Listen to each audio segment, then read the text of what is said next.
Vale, pues si queréis vamos empezando, ¿vale? Que son las 6:03. Vale. Pues nada, daros a todos la bienvenida a este tercer webinar. Hoy es el Día Mundial del Delirium y desde el grupo de trabajo de Delirium pues nos gusta siempre cada año hacer este webinar. Este es el tercero y al principio de todo, ¿no? Primero dar las gracias a la SEC para permitirnos pues hacer este webinar y organizarlo. Y luego pues también estamos muy contentas de poder contar este año pues con la participación de miembros del Grupo Nacional de Fractura de Cadera y también de miembros del grupo de demencias de la SEC. Nos gusta un poco también, ¿no?, que participen otros profesionales de otros grupos para hacer un poco más rico este webinar. Bueno, la idea de cómo va a funcionar este webinar, yo no me enrollo mucho porque tenemos 7 fantásticas ponentes. Lo hemos organizado de una manera así que sea dinámica, pero que no perdamos mucho tiempo. Cada ponente hará una ponencia de unos 10 minutos y luego haremos una pequeña discusión después de cada 2 ponentes, ¿vale? Un poco para que también tengamos más tiempo pues, de ir pensando las preguntas. Entonces, después de 2 ponentes haremos como 5 minutos de discusión de las 2 ponencias anteriores. Si tenéis alguna pregunta, los participantes en el webinar, pues podéis irlas preguntando en el chat, que luego en el momento de la discusión pues las iremos trasladando a las distintas ponentes. Y bueno, sí que es verdad que las ponentes pues hay 7 ponentes más la doctora Teresa Parejo, que hará de discusora, y yo que haré un poco de moderadora a ver si todo va funcionando correctamente, ¿vale? Entonces, la idea es que funcione así. Si hay alguna duda o así, pues nos vais escribiendo por el chat que estaremos pendientes, ¿de acuerdo? Así que sin más, vamos a ir empezando, ¿de acuerdo? La primera ponente es la doctora Nuria Montero, que es geriatra de la Unidad de Ortogeriatría del Hospital General Universitario Gregorio Marañón, en Madrid, y que nos hablará pues, de la incidencia, factores de riesgo y consecuencias del delirium en pacientes con fractura de cadera. ¿Vale? A ver si podemos compartir la pantalla.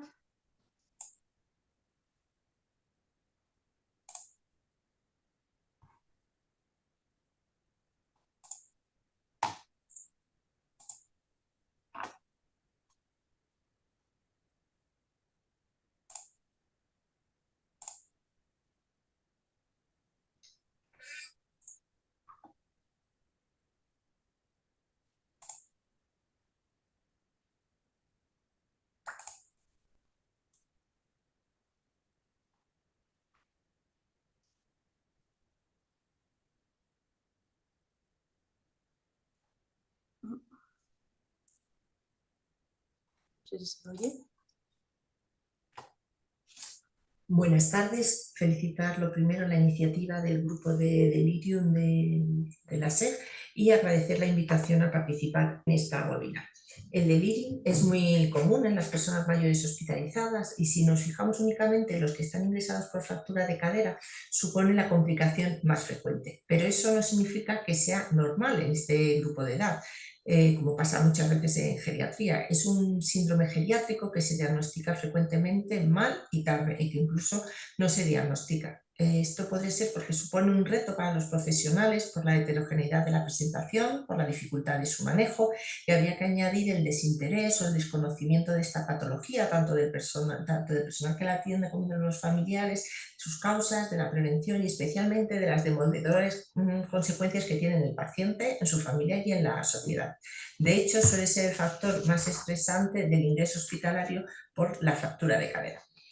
En el famoso trabajo de Inugi ya del año 2014, un clásico, se llamaba la atención sobre la elevada incidencia de delirium en las personas mayores con cirugía traumatológica y que se relacionaba directamente con peores resultados cognitivos y con mayor riesgo de ir a una residencia al alta.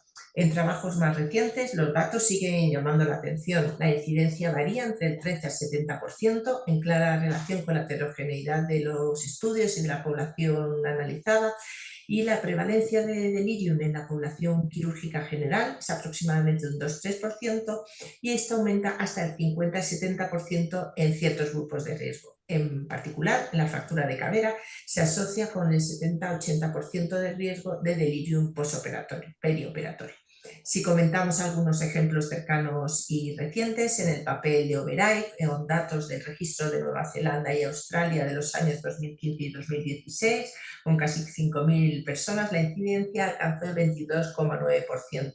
En un estudio observacional, prospectivo y multicéntrico realizado en la Comunidad de Madrid entre los años 2015 y 2016, también realizado en 8 hospitales con casi 4.000 pacientes, una edad media de 85 años, alcanzó el 41,1%, y en el grupo de Castilla y León, que hicieron registros también, con sobre 776 pacientes, una edad media de 86 años, alcanzaron cifras también similares. El Registro Nacional de Fractura de Cadera es un registro multicéntrico que recoge las características epidemiológicas, clínicas, funcionales y asistenciales de los pacientes con fractura de cadera en el ingreso y con seguimiento al mes de la fractura. Recientemente ha sido reconocido como un registro de interés para el Sistema Nacional de Salud y quería presentar los datos del delirium en este grupo de pacientes desde que se comenzó a recoger la variable delirium, fue en enero del 22 hasta diciembre del 23. Los datos que presento son descriptivos, que precisan de un análisis y estudio posterior que se llevará a cabo por los investigadores interesados. Del 92,7% de la muestra, que fueron los que firmaron el consentimiento, informado, cogimos el grupo, el 46%, que eran los que tenían una variable de delirium marcada, quitándolos de desconocidos o perdidos. El delirium recogido con la variable, recogido con la escala 4AT, la validación española, en el que la escala, la puntuación era igual o mayor a 4, el 19,2% tenía delirium en el ingreso. De este grupo, casi el 60% tenían más de 85 años, con el grupo específico de 14% de incidencia en el grupo de los más de 94 años. La procedencia casi la mitad de domicilio y de residencia, pero sin embargo la ubicación al alta claramente disminuye de este grupo que habían tenido delirium en el ingreso. El porcentaje que iba a domicilio era menor, fallecía un 7,8%, y en cuanto a tener demencia marcado con la escala de Pfeiffer de mayor de 3 errores, alcanzaba el 69,2%. De los que en el ingreso tenían delirium, el 74% tenía, después de la cirugía, seguía con el delirium. Sin embargo, es más llamativo que de los que no tenían delirium, tenían 0 errores en la escala, al ingreso desarrollaban delirium 6,8%. Y a los 30 días de este grupo de pacientes que tenían delirium en el ingreso, a los 30 días el 13% había fallecido y solo el 30,5% tenían movilidad independiente. Hoy, aprovechando que era el día del delirium, se ha realizado este estudio transversal multicéntrico sobre la prevalencia del delirium en las unidades de ortogeriatría. Es el protocolo del estudio del FRA 24, que se publicará posteriormente y se dará a conocer todos los resultados. Se han recogido en unidades de ortogeriatría de España y de varios hospitales italianos. Hay mucha bibliografía sobre los factores de riesgo y las consecuencias. La mayoría de los trabajos recientes son revisiones o revisiones sistemáticas, metaanálisis, y hay casi ningún estudio de intervención. Yo me basaré el resto de la charla en estos papeles. Esta diapositiva clásica, donde las haya, sigue siendo mi favorita, tanto para enfocar y tratar un paciente con delirium como para explicar a la familia y al personal que le atiende por qué el paciente sufre delirium. Tenemos pacientes con un alto y bajo riesgo de sufrir delirium según los factores de riesgo que determinan la vulnerabilidad. A estos pacientes les pasan cosas, tienen factores en el ingreso, ¿no? Tienen factores precipitantes o factores desencadenantes, y de esta manera pacientes con un estrés leve podrían sufrir delirium si tienen una alta vulnerabilidad y por el contrario haría falta un evento mayor para producir delirium en un paciente que tiene un menor número de factores de riesgo, que tiene una menor vulnerabilidad. Estas serían las características de los pacientes donde el principal factor de riesgo es la propia fractura de cadera, que ocurre en las personas mayores, que tienen además algún tipo de deterioro funcional, donde coincide además que tienen varias enfermedades con dolor perioperatorio y la propia intervención quirúrgica. Curiosamente, aunque las mujeres son las que sufren fractura de cadera con mayor frecuencia, son los hombres los que sufren más delirium en el hospital. En cuanto al ingreso, los factores precipitantes, el ingreso hospitalario, la estancia en urgencias, en cuanto al tipo de cirugía, la artroplastia, la demora quirúrgica, ciertos fármacos, como son todos los psicotropos, los anticolinérgicos, las infecciones, más frecuentes las respiratorias y las urinarias, la anemia, la enfermedad renal aguda, realmente cualquier factor puede ser un precipitante. Hay otras clasificaciones que dividen en factores preoperatorios, intraoperatorios y posoperatorios, pero me ha parecido que era más fácil explicarlo de esta manera. En cuanto a las consecuencias, dependen de muchos factores. Una es la historia natural del delirium, que es muy heterogénea. Otra es la duración, que puede ser muy variable, desde unos días en la mayoría de los pacientes hasta incluso varias semanas o meses. El delirium es un factor de riesgo independiente de pobres resultados, incluyendo la mortalidad, así como la nueva institucionalización y la demencia. El delirium se asocia con efectos adversos, tanto a corto plazo, como puede ser la neumonía aspirativa, caídas durante los días que sufre el delirium o los días siguientes, o incluso un deterioro funcional y mortalidad a largo plazo. Los factores de riesgo que producen peor evolución son tener mayor edad, tipo sufrir delirium hipoactivo, mayor duración y Si comenzamos por la peor consecuencia, no hay estudios que demuestren que el delirium aumente la mortalidad durante el ingreso hospitalario. Sin embargo, sí hay consenso sobre la mayor mortalidad de los pacientes con fractura de cadera y delirium a los 6 meses respecto a los que no lo tienen, un 28 respecto a un 13,4%, incluso aunque lo sufra un único día. El delirium persistente es aquel que se mantiene meses después de la fractura, también contribuye a la mortalidad al año, 2,9 veces más que aquellos con un delirium que se ha resuelto rápidamente. La mortalidad es mayor en aquellos que tienen complicaciones en el ingreso, como una infección respiratoria, que tienen malnutrición, deshidratación, que les han puesto restricciones físicas, que han sufrido caídas o presentan úlceras por presión. Se ha ido. ¿Has tocado algo?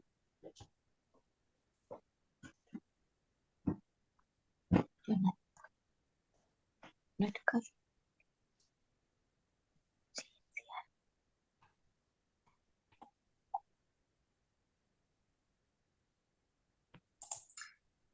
En cuanto a la cirugía, tienen un peor resultado quirúrgico con una mayor estancia media y mayor reingreso a los 30 días.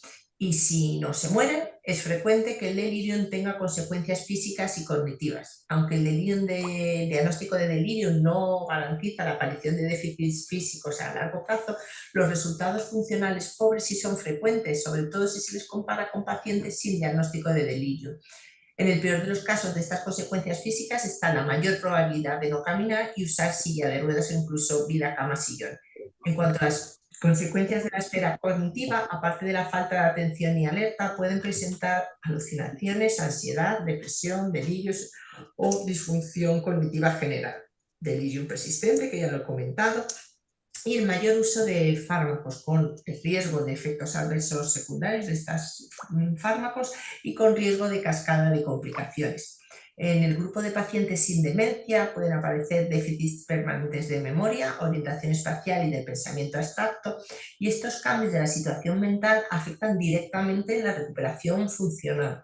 En el área familiar existe una sobrecarga familiar con mayor riesgo de institucionalización al alta, peor calidad de vida del paciente y mayor gasto sanitario relacionado con el aumento de la estancia media y de las consecuencias negativas físicas y funcionales. Reflexiones para terminar. El delirium sigue siendo la complicación más frecuente de la cirugía de fractura de cadera en personas mayores. Tenemos que mejorar el diagnóstico y ser conscientes que podemos prevenirlo. No es normal en las personas mayores, aunque sea más frecuente en este grupo de edad. Los pacientes que experimentan delirium tras el tratamiento de una fractura de cadera presentan una elevada tasa de morbilidad y de mortalidad, ¿no? Ya que el delirium no es solo una complicación en sí, sino que origina muchas otras complicaciones y que provoca un impacto negativo en el individuo, la familia y en la sociedad. Aquí termino. Y espero el coloquio al final de la webinar. Muchas gracias.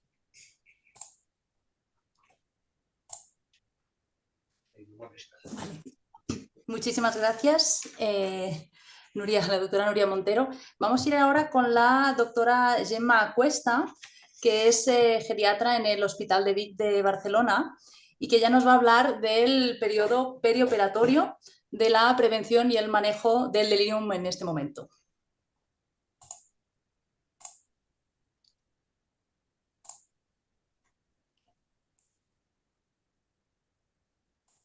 Buenas, me presento, soy Gemma Cuesta Castellón, actual adjunta en geriatría en el Hospital Universitario de Vic. Y bueno, voy a hablar sobre el periodo perioperatorio, la prevención y manejo del delirium. Este es el índice que voy a continuar. Comenzaré por la introducción, factores de riesgo, herramientas diagnósticas, prevención y las conclusiones. Comenzaré con algunos datos epidemiológicos. Comentar que el delirium es la complicación posoperatoria más frecuente en ancianos, alcanzando hasta un 50% de los casos. Que las incidencias varían un poquito en función de la cirugía ante la que nos encontramos, destacando que las cirugías emergentes alcanzan hasta un 45% y fundamentalmente las cirugías ortopédicas, siendo mayoritariamente las fracturas de cadera, alcanzan hasta un 70%. ¿Y cuáles son las consecuencias? Pues supone todo ello un mayor tiempo de hospitalización, un empeoramiento del estado funcional y, por tanto, aumento de las necesidades de cuidados continuados tras el alta hospitalaria, una mortalidad a los 30 días bastante elevada, un aumento de morbilidad y mortalidad a largo plazo, un aumento del riesgo de depresión, de trastorno de estrés postraumático y mayores trastornos ansiosos, una mayor incidencia de deterioro cognitivo y de demencia y, finalmente, todo ello un mayor gasto sanitario. Y bien, estos factores de riesgo pueden ser factores premórbidos, ya presentes en el propio paciente, ¿no?, de forma intrínseca, factores intraoperatorios procedentes pues, del propio procedimiento quirúrgico, factores posoperatorios después de la cirugía y el importante papel de los fármacos, como son las benzodiazepinas, los anticolinérgicos y los opiáceos, entre otros. Y bien, estos factores de riesgo, como comentaba, los factores premórbidos, son muchos, pero sobre todo destacar la edad avanzada, la fragilidad previa del paciente, el deterioro cognitivo o demencia previa y sobre todo el haber tenido episodios previos de delirium en otras situaciones o en otros ingresos hospitalarios. En cuanto a los factores intraoperatorios del propio procedimiento, dependerá de la complejidad del propio acto quirúrgico, de la duración y si encima, además, es un procedimiento emergente. Y por último, como factores posoperatorios, el control del dolor, la anemia, la insuficiencia renal, la infección y el hecho del inmovilismo. Por tanto, hay una serie de factores que nos pueden predecir que puede haber un peor pronóstico, como comentamos, sobre todo la edad avanzada, la fragilidad previa, dentro de los subtipos de síndrome confusional, el hipoactivo, la duración, la gravedad y que de base previamente ya hubiera un deterioro cognitivo. ¿Y de qué herramientas diagnósticas disponemos? Pues desgraciadamente no hay unanimidad. No hay unanimidad ni en las pruebas diagnósticas a realizar ni entre los diferentes profesionales y especialidades. En Europa suele utilizarse el test 4IT, que es un test con alta sensibilidad y especificidad. En cambio, en España solemos utilizar más la escala CAM, con sensibilidades y especificidades bastante similares. En cuanto a las unidades de la CAM y tenemos esta escala de valoración, que es el Delirium Elderly at Risk, que es una escala en la que detecta el riesgo de delirium postoperatorio. Una puntuación mayor o igual a 3 en esta escala supone, como comentamos, un mayor riesgo de delirium tras la intervención quirúrgica. Presente este artículo del pasado año 2020 presentado en una revista de anestesiología. Y lo que comenta es que hasta 3/4 partes de los casos no se diagnostican, suponiendo todo ello una peor evolución del paciente y una serie de complicaciones a largo plazo. Una alta incidencia, sobre todo del subtipo, como decimos, hipoactivo, siendo el más frecuente. Hay poca conciencia entre el personal sanitario de que es algo que debemos detectar de forma precoz. Y se recomienda el cribado periódico de este delirium postoperatorio hasta 3 veces al día, comenzando en el despertar y continuando todo ello hasta el 5.º día después de la cirugía. Las medidas preventivas pues son el pilar sobre el que debemos incidir. Las herramientas terapéuticas son limitadas y todo ello no reduce el riesgo de mortalidad y morbilidad asociado, pero el mejor manejo no es reducir este riesgo perioperatorio, ya que hasta el 40% del delirium postoperatorio es prevenible. ¿Y dónde podemos intervenir? ¿Cómo podemos realizarlo? Pues en el periodo preoperatorio, que es en el que me voy a centrar, ¿no? Comentar que no hay una eficacia de profilaxis farmacológica, por desgracia, y en lo que debemos incidir es reducir esta polifarmacia según los criterios STOP-STARS, seguir el programa HELP con las medidas de reorientación, de control del dolor, de fomentar la movilidad de forma precoz, y por último el control del dolor mediante el bloqueo del nervio periférico. Es una técnica que debemos tener en cuenta, ya que ello puede suponer una reducción de la carga anticolinérgica, evitando benzodiazepinas y reducción de otros fármacos. Es una técnica relativamente rápida, local y que, como decimos, reduce este riesgo de delirium y asegura un mejor control del dolor. En cuanto al entorno intraoperatorio, pues bueno, no me quiero extender mucho en ello, ya que mis compañeros posteriormente hablarán de ello. Destacar el acortar los periodos de ayuno, el monitorizar la profundidad anestésica y el uso de nuevas herramientas terapéuticas como la dexmedetomidina, tanto durante intra y post cirugía. En cuanto a los factores postoperatorios, ¿dónde podemos intervenir? Pues sobre todo mediante medidas no farmacológicas y no olvidar que el mejor manejo del delirium postquirúrgico es la reducción del riesgo perioperatorio. Traigo también este artículo publicado en el pasado año 2023, también en una revista de anestesiología, en la que destaca sobre todo la detección de la fragilidad como un factor de riesgo de delirium postoperatorio en el cual deberíamos, digamos, evaluar de forma siempre en este periodo preoperatorio, prequirúrgico, ¿no? Para ello debemos utilizar la escala más indicada, que es la Clinical Flight Scale. No hay evidencia que suponga, además, ¿no? Destacan que una técnica anestésica sea superior a otra en la prevención de este delirium. No existe, como decíamos, una medicación preventiva o terapéutica y la medida más eficaz es la aplicación del programa HELP que todos conocemos. Este otro artículo, publicado en 2022, lo presento porque destaca diversas cosas, ¿no? Habla de nuevas herramientas terapéuticas, aunque todavía con escasa evidencia, como es el uso de la corticoterapia, como la metilprednisolona o la dexametasona, y su papel en la neuroinflamación o en situaciones de estrés, como puede ser un proceso quirúrgico, no produciendo una reducción de la incidencia de delirium, pero sí en la severidad del delirium postoperatorio. Como decimos, esto se evaluó en otras cirugías y precisamente la de fractura de cadera fue algo que no se estudió mucho en extensión. Por otro lado, tenemos el bloqueo del nervio femoral, como decíamos, y se vio que sobre todo era útil en pacientes sin deterioro cognitivo previo.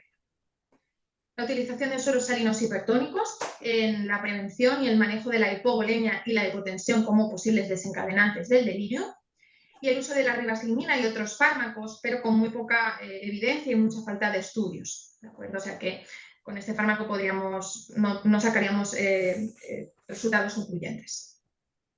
Por tanto, las conclusiones de la presentación sería que en el momento preoperatorio deberíamos incidir en la detección de pacientes fundamentalmente de riesgo para realizar un diagnóstico precoz, informar al paciente de las posibles complicaciones postquirúrgicas o durante el procedimiento que pueden suceder y optimizar los factores de riesgo modificables. Durante el periodo intraoperatorio, pues minimizar la medicación de riesgo y las medidas preventivas. Y en el periodo postoperatorio, monitorizar con escalas, buen manejo del dolor y minimizar la medicación de riesgo y el uso de medidas fundamentalmente no farmacológicas.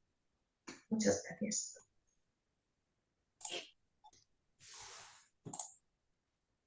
Muchas gracias, Gemma, por tu presentación. Ahora, si queréis, hacemos 5 minutos de discusión un poco de estas dos fantásticas ponencias que acabamos de tener. sí que es la doctora Teresa Pareja es un poco la que llevará la discusión. La doctora Teresa Pareja es geriatra de la unidad de ortogeriatría del Hospital Universitario de Guadalajara. Hola, Teresa. Buenas tardes. Bueno, muchas gracias por las ponencias a las dos presentadoras y yo quería haceros un par de preguntas en espera de lo que llega al chat. En primer lugar, para la doctora Montero, quería que nos hablase un poquito de la relación del Registro Nacional de Fractura de Cadera con el delirium. Has dicho que se ha comenzado a sensibilizar a este grupo este año. ¿Cuáles son las ideas y perspectivas de trabajo al respecto de este nuevo ítem en el registro?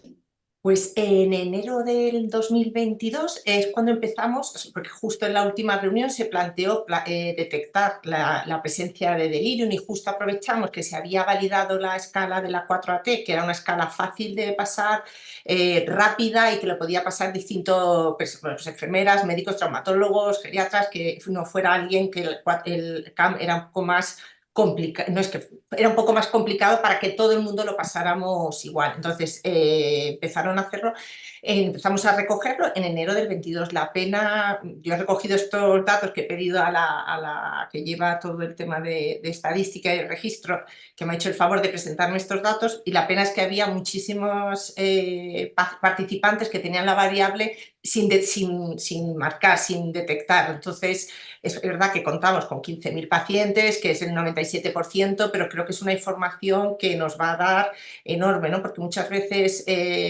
son pacientes que van a ir peor seguro, que es un factor de riesgo claro que va a ir, y que además así también concienciamos, porque los geriatras con el delirium no hace falta que lo recojamos en ningún sitio, ¿no? Lo tenemos en nuestra forma de trabajar, pero en el registro, que es un equipo multidisciplinar, es un registro con muchísimas especialidades, ya no solo médicas, sino están fisioterapeutas, están enfermerías, o cualquier paciente que trata a un paciente mayor con fractura de cadera, que lo recoja, que le dé la importancia, que sea consciente de que, oye, pues este no pensaba que tenía delirium, o que no iba a tenerlo, que no iba a sufrir, oye, pues parece que lo tiene, ¿no?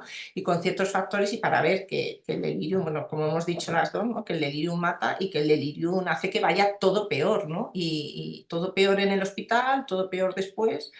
Entonces, claramente va a ser una importancia enorme, tanto este como el de hoy que hemos recogido esta mañana y que tendremos que seguir recogiendo, ¿no? Con el DEFRA. Es una información de la que no somos conscientes y necesitamos muchas veces verlo por escrito para luego poder plantear ciertos cambios en nuestro servicio o nuestras unidades, o seguir, ¿no? Claro, pero probablemente el primer paso es la sensibilidad de la detección para poder poner en marcha medidas de prevención y a medio plazo hacer de ello también un estándar de calidad, ¿no? De cuidados. Sí, claramente. Exactamente para otros profesionales que a lo mejor no están tan habituados a tratar y el delirio Y que muchas veces, pues como contar la charla, que muchas veces pensamos que es algo normal en la gente mayor, ¿no? Que lo damos por supuesto, igual que muchas otras cosas, ¿no? Como el deterioro cognitivo, como otros síndromes geriátricos, y que no es normal, ¿no? Y que esto produce, y la mejor manera es decir, tenemos estos datos, y además son datos nuestros, no es que lo cojamos de otros sitios o de grupos más pequeños, ¿no? Que son de todos los tipos de hospitales, así que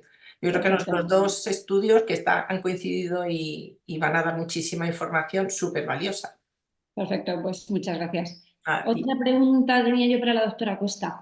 En tu experiencia, ¿qué programa te parece más interesante para formación de personal que no es médico en prevención y detección de delirium de las plantas de traumatología? No sé si hay alguna escala que uséis, alguna de detección precoz, algún programa preventivo que sea fácil de aplicar y...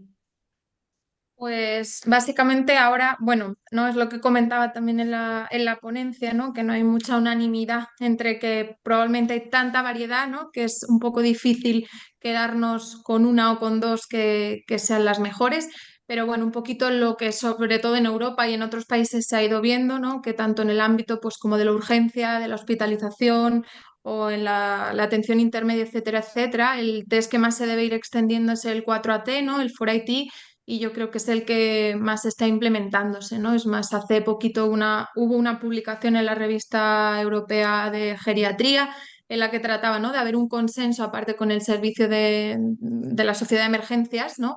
De qué test, ¿no? Probablemente pasar más fácilmente, ¿no? Y recomendaban encarecidamente el test 4AT, ¿no? Como bien decía mi compañera, por la facilidad. Has hablado del cribado cada 8 horas. ¿Tú recomendarías pasar a todos los pacientes los primeros días de ingreso este test cada 8 horas? Es cierto que sería muy complejo, ¿no?, de llevar a cabo. En las guías un poco, pues probablemente sea una herramienta, una escala demasiado, bueno, como diría, sería un seguimiento demasiado exhaustivo, probablemente imposible prácticamente de realizar, ¿no? Pero lo que sí ponía es que dentro de las primeras 24 horas y hasta al menos las 72 horas sí que es, ¿no?, entre el 1 y 3 días sería el momento en el que más riesgo el paciente tiene, ¿no? Por tanto, al menos en estas primeras 48 horas, ni que fuera una vez al día, sí se recomienda de reevaluar.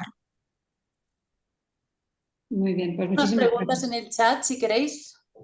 Sí, pregunta el doctor Gerardo Miguel Sánchez, dice si el 4AT sería utilizar a nivel hospitalario o comunitario.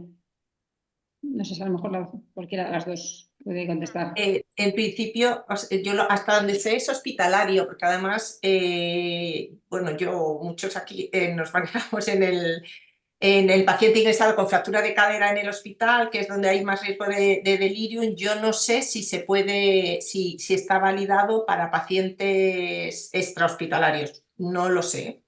No lo sé porque yo solo lo he manejado, la verdad es que en el hospital, porque fuera es más difícil detectar el delirium, o es más fácil, o sea, es más difícil porque es menos frecuente, pero es más fácil porque no tiene tanto factor predisponente. Pero yo no sé si alguien más lo sabe, yo creo que solo es en el hospital, ¿eh? Sí, yo pienso que también. Básicamente, en principio, en realidad se podría aplicar en cualquier entorno, pero es cierto, ¿no? Según las últimas guías, sobre todo donde sí se utilizaría sería en nivel de hospitalización, a nivel de urgencias y a nivel de unidad de media estancia, ¿no?, de cuidados intermedios. En principio es donde más evidencia tiene, pero yo creo que es algo que realmente por aplicación, que me corrija la doctora igual un poco, que es la experta en ello, yo creo que se podría aplicar en cualquier entorno. Sí, sí. Y en domicilio también se ha utilizado. Sí que es verdad que es otro ámbito, pero también hay estudios en domicilio, aunque la mayor evidencia la tenemos en paciente hospitalizado. Sí. No sé si tenemos tiempo para otra preguntita, Luz. Una más. Una más rápidamente. Gemma, no sé si tienes experiencia con alguno de los fármacos que has hablado o habéis probado qué pasa si pones corticoides, qué pasa si pones suero hipertónico, que parece que son novedades poco evaluadas todavía. No sé si tenéis experiencia. ¿Alguna de las dos? Yo nada, cero. Básicamente, ¿no? Lo que sí vemos, ¿no?, que debemos revisar muchísimo es el tema de la sueroterapia en el paciente, ¿no?, que sube de la URPA después de cirugía, etcétera, etcétera, porque sí que vemos que las alteraciones iónicas sí que son bastante frecuentes después del procedimiento quirúrgico, y lo único que me ha llamado la atención es el tema de la ribastigmina. Ya he dicho que con poca evidencia, pero más que nada decían, ¿no?, como de no retirarlo, estos fármacos, y un poquito por lo que le impresionaba, como que luego a veces es más difícil, ¿no?, controlar el confusional. Digamos, ese tratamiento crónico que llevara de base, como intentar mantenerlo, pero ya digo, poquita evidencia. Yo en cuanto a los cortis y la dexmedeto, al menos no tengo mucha experiencia. De cortis y dexmedeto hablará, creo, posteriormente también la última ponencia, es decir, que podremos seguir discutiendo ahí. Muy bien. Gracias. Pues muchas gracias. Muchas gracias. Vosotros. Pues vamos a seguir con la siguiente ponente, que es la doctora Angélica Muñoz Pascual, que es geriatra del Complejo Asistencial de Segovia y que nos hablará del manejo del dolor en la fractura de cadera y del bloqueo de la fascia ilíaca.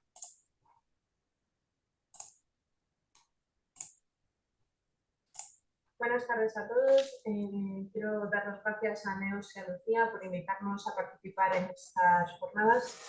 Y en primer lugar, vamos a explicar el manejo del dolor en fractura de cadera, en concreto el bloqueo de la fascia ilíaca, aunque daremos algunas pinceladas del Registro Nacional de Fractura de Cadera. Evidentemente, si buscamos resultados distintos, no podemos hacer siempre lo mismo.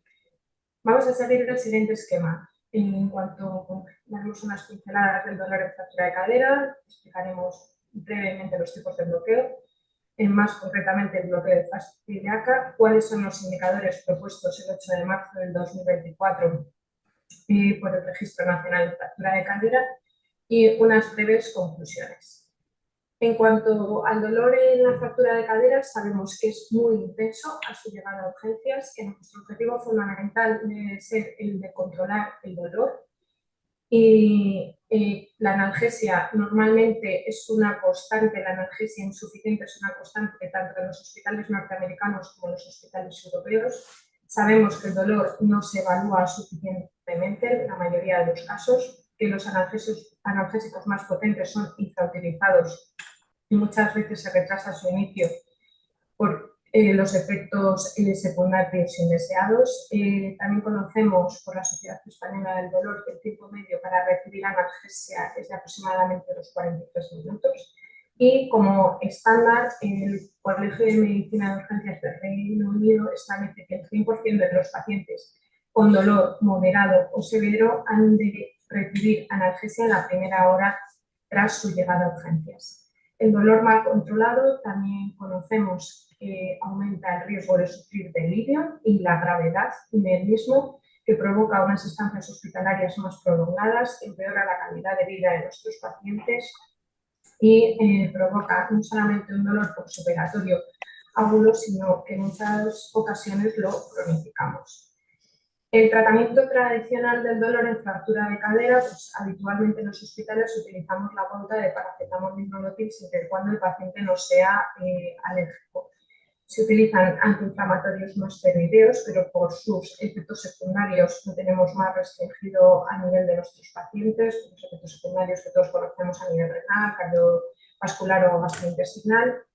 Y los opiáceos también, aunque ponemos tratamiento preventivo siempre que iniciamos cualquiera de cualquiera de los opiáceos, pues en muchas ocasiones retrasamos su utilización y que pueden provocar síndrome confusional. Pero tenemos otras alternativas también terapéuticas menos utilizadas que tenemos que dar un margen y que tenemos que dar una salida a su utilización, puesto que han demostrado que son eficaces, eficientes y que nos pueden controlar el dolor mucho más de lo que lo estamos haciendo hasta ahora. En este caso vamos a explicar los bloqueos. Tenemos bloqueos tradicionales que se van utilizando desde hace más tiempo, como en concreto el bloqueo de la fascia ilíaca, que explicaremos posteriormente, y tenemos bloqueos capsulares que sí que es verdad que son más novedosos y probablemente necesiten una formación más específica y solo puedan ser llevados a cabo por los servicios de anestesia. La Cochrane en el 2020 nos dice que la evidencia ha mostrado que el bloqueo regional reduce el dolor con el movimiento dentro de los 30 minutos posteriores a la colocación de dicho bloqueo y que además reduce el riesgo de neumonía, disminuye el tiempo hasta la primera movilización y disminuye también el coste analgésico solamente con bloqueos de una única inyección. En el caso que nos incumbe del bloqueo iliofascial, proporcionan un manejo efectivo del dolor, son fáciles de realizar con muy bajos efectos adversos y efectos secundarios. ¿Cómo se realiza el bloqueo iliofascial? Probablemente esto lo pueda explicar mejor un anestesista o un traumatólogo si se dedica a ello, pero se traza una línea desde el perfil del pubis hasta la espina ilíaca anterosuperior y posteriormente se divide siempre palpando la arteria femoral para evitar la inyección en esa zona. Y justo aquí en la parte más lateral se introduce una aguja de 18, traspasa en primer lugar la piel, se sobrepasa después la fascia lata que recubre los músculos de la extremidad inferior y después la fascia del músculo ilíaco. Se introduce un poquito más, hasta 1 centímetro, y en este espacio virtual se aspira siempre para saber que no estamos en terreno vascular y se inyecta el anestésico. Ese volumen anestésico lo que hace es difundirse en sentido cefálico y entra en contacto tanto con el nervio femoral como con el fémur cutáneo y la mayor parte de las veces con el obturador. Los diferentes protocolos, pues hay que prescribir paracetamol y morfina previo a la realización siempre de una EVA y tras la colocación del bloqueo. Por lo tanto, Castellón en su artículo del 2017 nos dice que el bloqueo iliofascial es una técnica analgésica que es fácilmente reproducible, efectiva, muy segura, que la curva de aprendizaje es muy corta, que es una técnica de una administración muy sencilla, que presenta unos riesgos adversos muy bajos y que todo ello pues, favorece que no solamente se pueda administrar por los anestesistas, sino también a su llegada al servicio de urgencias, consiguiendo una analgesia pues, lo más precoz y efectiva como dicen muchos de los estándares. El bloqueo iliofascial pues, constituye dentro de los pilares fundamentales la estrategia analgésica que tenemos que llevar en los protocolos de dolor, evidentemente siempre con una analgesia precoz y una disminución de la intervención quirúrgica, el tiempo de intervención. Ya sabéis todos que los indicadores del Registro Nacional de Fractura de Cadera se publicaron hace unos años y están todos ellos en marcha, fueron 6 y recientemente, el 8 de marzo del 2024, pues se han incluido 3 indicadores más, 2 indicadores que afectan directamente, como es la evaluación del delirio mediante la escala 4AT en algún momento del ingreso hospitalario y el control del dolor mediante bloqueos de nervios periféricos. Ese porcentaje y ese estándar que queremos que se consiga y que se alcance es del 75%. ¿Cuál es nuestra justificación desde el Registro Nacional de Fractura de Cadera? Pues todas las sociedades científicas recomiendan la realización de bloqueos de nervios periféricos, las que están involucradas en dolor, que han demostrado estos bloqueos reducir el dolor en reposo y con la movilización, que también reducen la incidencia y la gravedad del delirio, del síndrome confusional agudo y posiblemente de aquellas infecciones respiratorias durante el ingreso hospitalario y acortan el tiempo también hasta la primera movilización después de la intervención, por lo importante que es para conseguir una mayor funcionalidad en nuestros pacientes. Aparte, junto con la anestesia intradural, van a reducir la dosis necesaria de este anestésico local intradural y sus efectos secundarios, los episodios hipotensivos que han tenido en nuestros pacientes también. Y junto con la anestesia general, aunque esta se utiliza en cuantía, pueden controlar el dolor y minimizar la profundidad anestésica necesaria para la cirugía y también el uso de opioides.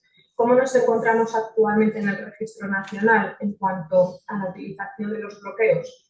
Pues, como veis, la utilización ha ido aumentando conforme han pasado los años y en el 2022 los datos que tenemos es de aproximadamente un 25-26%. Si eliminamos los desconocidos y perdidos, está en torno, la utilización en torno al 29%. ¿Cuál es nuestro objetivo y la propuesta del Registro Nacional? Pues alcanzar de forma progresiva el 75% en todas las fracturas de cadera los que se le realice bloqueo. ¿Cuáles ofrecemos como recomendaciones? Monitorizar el nivel del dolor pre y postoperatorio en los pacientes con fractura de cadera, siempre implantar la formación y realización de bloqueos de nervios periféricos adaptados a las condiciones hemostáticas de ese paciente, pero tanto en los servicios de urgencias como en la planta de hospitalización. Y antes de pasar al paciente de la cama a la mesa quirúrgica, y antes de posicionarlo para la anestesia intradural, en los casos de los servicios de anestesia. Hay que combinar los bloqueos de nervios periféricos con la anestesia intradural general y hay que formar a los facultativos responsables. Si es el caso de la fascia ilíaca, probablemente ni se requiera ecografía ni se requiera mioestimulación, pero si son bloqueos capsulares más complejos, pues para implantarlo de una forma eficaz y segura. Y ya para concluir, brevemente decir que es importante la monitorización y el control del dolor en pacientes afectos de fractura de cadera. Hay que implementar la realización de bloqueos como otro pilar fundamental para evitar determinadas comorbilidades, como puede ser el síndrome confusional, las infecciones respiratorias, efectos secundarios de medicación antiálgica o de determinados anestésicos, y además nos favorecen la movilización precoz. Siempre tendremos que individualizar la realización de los bloqueos según las características, la patología del paciente y, muy importante, la situación hemostática. Y, por supuesto, tendremos que formar a los profesionales en las nuevas terapias para que no nos quedemos solamente en una determinada parte de la estancia hospitalaria del hospital. Y muchísimas gracias. Aquí les dejo la bibliografía que he revisado durante estas semanas para preparar la ponencia, y desde aquí también quiero dar las gracias a la doctora Concha Casinello, que me ha ayudado a la realización de esta ponencia. Muchas gracias.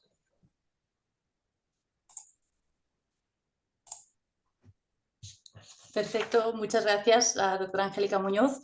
Y vamos a ir con la siguiente ponencia de la doctora Concha Casinello, que nos hace mucha ilusión tener una anestesista también en este webinar. Ella es anestesista en el Hospital Universitario Infanta Sofía de San Sebastián de los Reyes, en Madrid, y nos hablará del periodo intraoperatorio, de las peculiaridades del manejo anestésico para prevenir el delirium.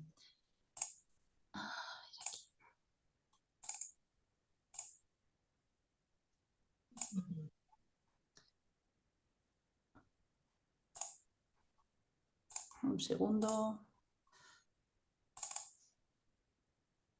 Buenos días, soy Concha Casinello, soy anestesista y voy a hablar de las peculiaridades del manejo anestésico para prevenir el delirio. Voy a explicar las medidas en el preoperatorio, intraoperatorio y posoperatorio. En el preoperatorio lo más importante es favorecer que la demora quirúrgica no exceda de 48 horas, que multiplica por 5 veces la incidencia de delirio pre- y posoperatorio, ni mayor de 72 horas, que lo multiplica por 6 veces. Hablando de causalidad, porque a más tiempo de demora, mayor incidencia de delirio. La SEDAR, la Sociedad de Anestesia, recomienda realizar la cirugía dentro de las 24-48 horas siguientes al ingreso, pese a estar bajo tratamiento antitrombótico, utilizando esta demora para optimizar la hemostasia, la hemoglobina y las comorbilidades del paciente. Ya ha hablado mi compañera Angélica de la necesidad de tratar el dolor. El dolor en la fractura de cadera es fuerte y favorece la neuroinflamación. Si realizamos un bloqueo de nervio periférico preoperatorio, podemos evitar un delirium por cada 12 bloqueos realizados. De ahí que la SEDAR sugiera valorar la realización preoperatoria de un bloqueo de nervio periférico sobre territorio compresible en la fascia ilíaco-femoral de punción única dentro de un régimen de analgesia multimodal. En el intraoperatorio consideramos que un ejemplo y un testimonio de lo que puede ocurrir es lo que le ocurrió a Miguel Delibes. Miguel Delibes entró al quirófano escribiendo un libro y en sus propias palabras, cuando salió, no volvió a escribir. Fue imposible volver a escribir, lo noté enseguida. No era capaz de ordenar mi cerebro. La memoria fallaba y me faltaba capacidad para concentrarme. Es decir, si no tenemos en cuenta en los pacientes de riesgo las medidas que previenen el delirio, podemos estropear la vida de un paciente. Ha habido mucha polémica sobre si la anestesia espinal es mejor que la anestesia general para disminuir la tasa de delirium. La anestesia espinal rompe en la conducción del dolor al cerebro. De ahí que los anestesiólogos pensemos que es mejor que la anestesia general. La anestesia general solo modula ese dolor y el dolor es un equivalente de neuroinflamación. Sin embargo, en el 2021 aparecen 2 estudios controlados aleatorizados con casi 3.000 pacientes que comparan la anestesia espinal y la anestesia general y deducen que la incidencia de delirio y su gravedad es la misma. Sin embargo, estos 2 estudios no están realizando la anestesia general ni la anestesia intradural que realizamos ahora y deberemos de realizar nuevos estudios con lo que de verdad hacemos cada uno de los días. La primera medida es que se han demostrado medidas que favorecen el delirio, como son el dolor, la hipotensión arterial y el uso de benzodiazepinas, atropinas, antihistamínicos y opioides. Y tenemos que plantearnos no realizar, hacer la comparación de anestesia intradural y anestesia general teniendo en cuenta esto. Además, actualmente podemos monitorizar la saturación cerebral de oxígeno y el dolor, cosa que tampoco se hace en estos estudios. La anestesia general que estamos realizando es multimodal e incluye bloqueo del nervio periférico un BIS para analizar la profundidad anestésica y una ventilación de protección pulmonar que no se especifica en ninguno de estos estudios. Y la anestesia intradural se hace junto a bloqueo de nervio periférico con minidosis de anestésico local, que tampoco se especifica. La primera medida que tenemos que tener en cuenta es planificar un tipo de anestesia que mantenga estable la presión arterial. Y a pesar de todo ello debemos de monitorizarla y, si sucede, tratarla, porque así vamos a mantener los niveles de presión arterial dentro de la autorregulación y no vamos a desaturar ese cerebro, vamos a evitar el delirio, incluso la muerte.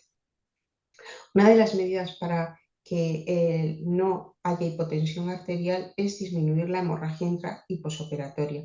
Para ello podemos administrar 1000 miligramos de ácido tranexámico antes de la inducción anestésica o del inicio de la cirugía. Debemos de plantearnos los marcadores de hipoperfusión y de saturación cerebral de oxígeno. Dentro de ellos tenemos el sistema INVOS, que es el sistema más rápido para decirnos que el paciente tiene una desaturación cerebral y poderla corregir cuanto antes. Esto ha demostrado en metaanálisis disminuir la incidencia de delirio. Aquí, por ejemplo, en este caso, vemos una desaturación cerebral al final de la gráfica que se corresponde con un episodio de hiperventilación. La hiperventilación disminuye el CO2 y esto produce una vasoconstricción cerebral. Si nosotros disminuimos esa hiperventilación y mantenemos la normoventilación, nosotros estamos mejorando el flujo sanguíneo cerebral y con ello disminuyendo la incidencia de delirio. En este otro caso tenemos una desaturación cerebral rápida después de la cementación, que corresponde con un caso de embolia de cemento, y el paciente fallece. En todos los pacientes debemos de tratar de prevenir la embolia de cemento, primero con un tipo de anestesia que mantenga estable la presión arterial, disminuyendo la hemorragia antes de la cementación, que es cuando se fresa el vástago y hay un episodio de sangrado. Y nosotros tenemos que comunicarnos con el cirujano y, antes de que ellos cementen, administrar fluidos y vasoconstrictores para aumentar la presión de la aurícula derecha y que no haya embolia de cemento, y de esta forma prevenirla. Debemos realizar una anestesia general multimodal libre de opioides o pobre en opioides, intentando modular todos los receptores del dolor, utilizando lidocaína, magnesio, corticoides, desmedetomidina, mejor la TIVA que los halogenados, especialmente si utilizamos desmedetomidina, y siempre realizando un bloqueo de nervio periférico. Si además tenemos un monitor del dolor, se ha demostrado que necesitamos un 30% menos de opioides de los que estamos utilizando, y esto mejora la cognición posoperatoria, disminuye los episodios de delirio y también de neumonía por aspiración. Tenemos que tener en cuenta que la osteoporosis modifica la capacidad de la caja torácica y la reserva pulmonar, y debemos de realizar ventilación de protección pulmonar. Esto disminuye la neuroinflamación, mejora la oxigenación cerebral y disminuye el delirio. En la anestesia intradural debemos de utilizar minidosis de anestésico local combinados con bloqueo de nervio periférico, porque hay una correlación entre la dosis de anestésico local que utilizamos y los episodios de hipotensión arterial. Este es un estudio en el que se utilizan minidosis de anestésico local y vemos que los episodios de hipotensión arterial se reducen al 4,5% frente al 27,6% que se tiene con las dosis habituales.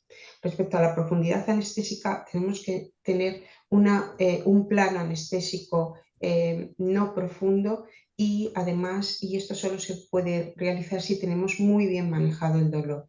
Debemos ver la actividad basal del anciano. A la izquierda vemos 2 rayas rojas con el propofol en un paciente joven, y a la derecha, como no existen 2 rayas rojas. Por eso el BIS, el objetivo, debe de ser más alto en el anciano que en el paciente joven. Al igual ocurre con el sevoflurano, fijaros cómo se diferencian las rayas rojas. De ahí que se recomiende el BIS y adecuar en la profundidad anestésica al anciano en todos los pacientes. Respecto a los fármacos, la desmedetomidina ha demostrado, especialmente en los pacientes de riesgo, disminuir los episodios de delirio posoperatorio frente al propofol.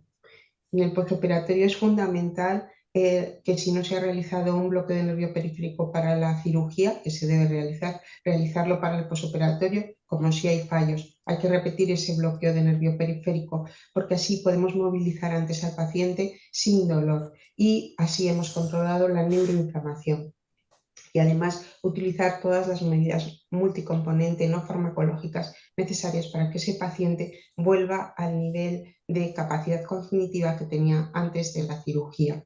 Así que los estándares de la anestesia serían realizar la cirugía en las primeras 48 horas a pesar de los antitrombóticos, tener un protocolo de manejo de antiagregantes y anticoagulantes específico para la fractura de cadera, colaborar realizando un bloqueo de nervio periférico sobre territorio comprimible preoperatorio seguro, planificar una anestesia intradural o general dirigida a mantener estable la presión arterial media, monitorizarla y tratarla si ocurren episodios de hipotensión arterial, realizar la anestesia intradural con minidosis de anestésico local, realizar una anestesia general multimodal con protección pulmonar disminuyendo los opiáceos si no es posible realizar la anestesia intradural.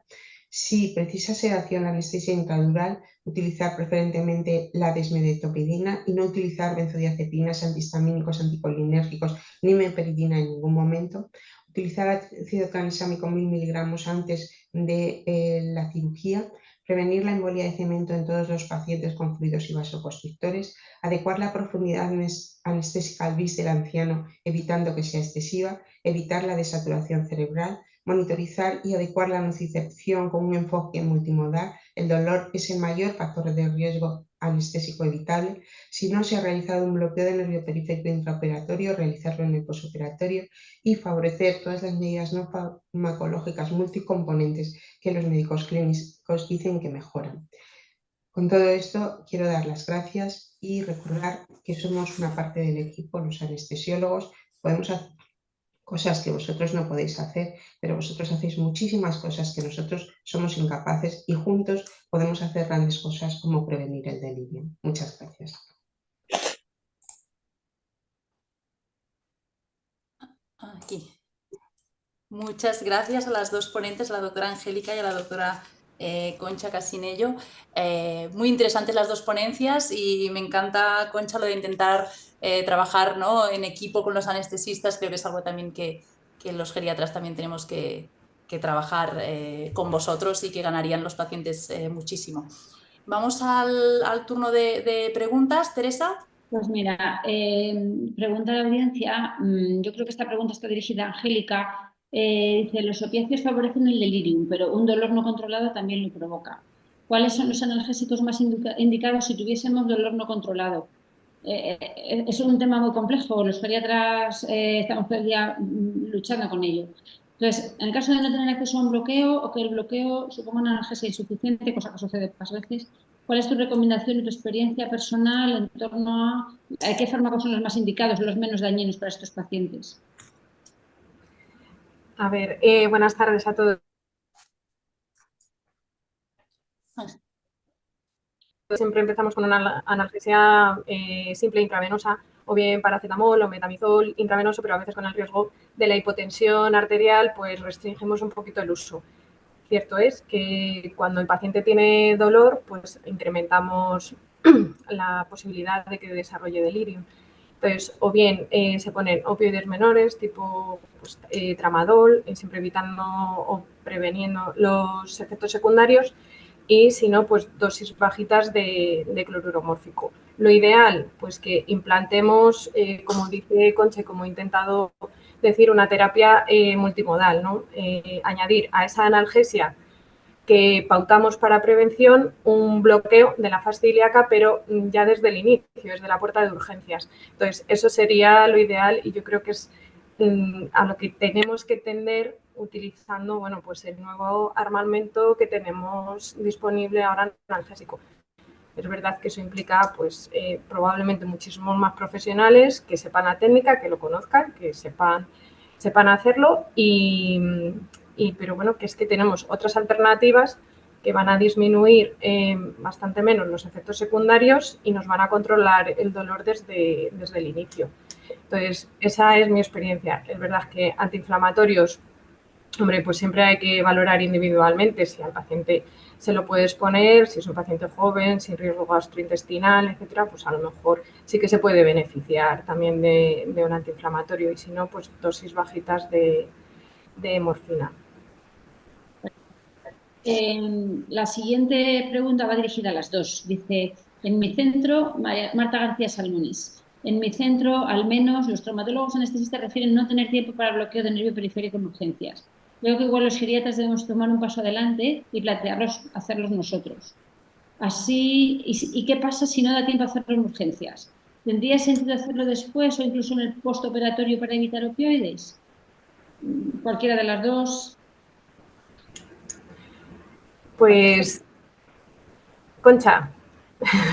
Bueno, a ver, el bloqueo de nervio periférico dura 24 a 48 horas. Y si lo hacemos al principio, no solamente quitamos el dolor agudo, sino que evitamos la contractura muscular. El paciente se puede levantar, se puede sentar para comer, puede estar más confortable y ya no tiene ese recuerdo neuronal del dolor y el dolor es mucho más fácil Muy de tratar. importante, eso es muy importante. Entonces, aquí hay que utilizar la terapia en ascensor. No hay que empezar poco a poco, sino a lo grande.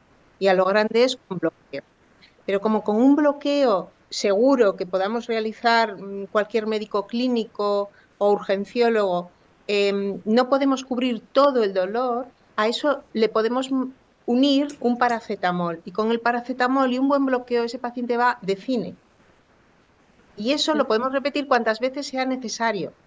Solo hay que aprender a hacerlo bien. Es muy cierto que cuando vemos movilizarse el día posoperatorio a los pacientes que han recibido un bloqueo, el hecho que dice Concha de no haber tenido la experiencia inicial de un dolor muy severo ayuda mucho a la movilización inicial. El paciente está menos nervioso, menos contracturado. Y en cuanto a la repetición que preguntan por aquí, ¿qué os parece? ¿Se puede repetir? ¿Se debe repetir? ¿En el posoperatorio tiene sentido repetirlo? A ver, nosotros hacemos el bloqueo inicial, podemos hacerlo inicial. Cuando llega el paciente, se nos dura 48 horas, tenemos que operar. Para la operación está súper comprobado que nos llega el paciente, incluso pacientes que nos llegan atados por delirio, tú les haces un bloqueo, los puedes desatar y ya te has hecho con ellos. Y una vez que tienen el bloqueo, le das la vuelta para hacer la intradural o lo pasas a la cama quirúrgica para hacer la general y los pacientes pasan fenomenal. No les pasa nada, no tienen dolor, les asusta el tobogán, pero ya está. Y ahí lo repetimos. Y si a la salida nos ha salido mal y es necesario repetirlo, lo volvemos a repetir. Y si me llamáis de una planta que está el paciente con dolor, yo se lo vuelvo a repetir, no pasa nada. Solo hay que hacerlo bien. Preguntan por aquí si tiene riesgo de infección. A ver, en los estudios, bueno, todo lo que tocas tiene riesgo de infección. Hacerlo bien. O sea, el bloqueo del nervio periférico requiere un aprendizaje. Entonces, si tú desinfectas la zona y después de que has desinfectado la zona lo haces y luego vuelves a desinfectar la zona, tú no tienes un problema. En los estudios hay, concretamente, cuando pones un catéter, que vosotros no vais a poner catéter, entonces ahí tienes más riesgo de infección porque la ingle es una zona sucia. Pero hacer un bloqueo único con la zona desinfectada y con las condiciones de esterilidad que hacemos todo, no tenemos por qué tener infección. Por ejemplo, en el caso de el último estudio que han publicado, que tenían 144 pacientes con un catéter, que es una causa de más infección, había 4 casos de infección. Pero los 4 casos de infección no estaban en la zona de la punción, sino que eran de la herida quirúrgica, zona alejada, donde verdaderamente se ha trabajado mucho más profundamente. No sé si alguna de las dos, Angélica, tenéis experiencia en trabajar con otros profesionales que no sean de anestesia haciendo bloqueos en fractura de cadera. El traumatólogo Pablo, que es el que lo ha publicado en la Revista Española de Traumatología, ellos los hacen con un déficit tan tremendo de anestesistas. No sé si tenéis experiencia en un compañero que lo haga. Nosotros enseñamos a realizar bloqueos femorales para la montaña, que teníamos muchas fracturas de fémur, tanto a los médicos que iban a los helicópteros como a los profesionales de ambulancias que lo necesitaban. Y en Estados Unidos los paramédicos, no los médicos, los paramédicos realizan bloqueo de la fascia ilíaca y en Centro Europa igual. Entonces, bueno, este año el Congreso de la Sociedad de Anestesia es en abril y ya estoy en conversaciones porque bueno, ya sabéis que esto de las sociedades tiene sus egos. Entonces, el bloqueo de nervio periférico es una técnica nuestra, pero también es vuestro el pasar un Pfeiffer y nosotros hemos aprendido a pasarlo. Entonces, esto hay que compartirlo. Entonces, hemos quedado ya con la presidenta de la Sociedad del Dolor para hacer un documento que habilite al personal clínico bien entrenado por un anestesista a realizarlos. Y luego cada sociedad científica tendrá que ver cómo lo hace para que estéis acreditados. Y si veis otro camino, nos lo decís. Estamos a tiempo. Angélica, ¿tú nos dices Es algo? un objetivo excepcional, ¿eh? Perfecto. Más adelante. Finalizar rápidamente, un minuto. Preguntan por aquí para la doctora Quesinilla, ¿qué es el BIS? El BIS. La actividad cerebral la puedes traducir en un electroencefalograma. Entonces, el electroencefalograma es muy difícil de leer. Entonces, lo que hace esta máquina es que nos da un número y unos colores. Y entonces con los colores vemos las ondas que están activas, y si nos hemos pasado, hemos hecho una supresión neuronal es un desastre, porque eso sí que se relaciona con delirium. Entonces rápidamente quitamos todos los anestésicos que tenemos para ponerlo en el nivel que necesita el paciente. Muy bien. Muchas gracias. Muchas gracias a los dos, muy interesante. Luego, si hay más preguntas, las guardamos para el final. Vamos a seguir con la siguiente ponencia. Nos va a hablar la doctora Ana Sofía Pozo Vico, que también en su ponencia pues, nos hablará el Carmelo Gómez, que es enfermero especialista de geriatría. Los dos son del Hospital Universitario de Navarra en Pamplona, y nos hablarán de las peculiaridades en el manejo del delirium en pacientes con demencia y fractura de cadera.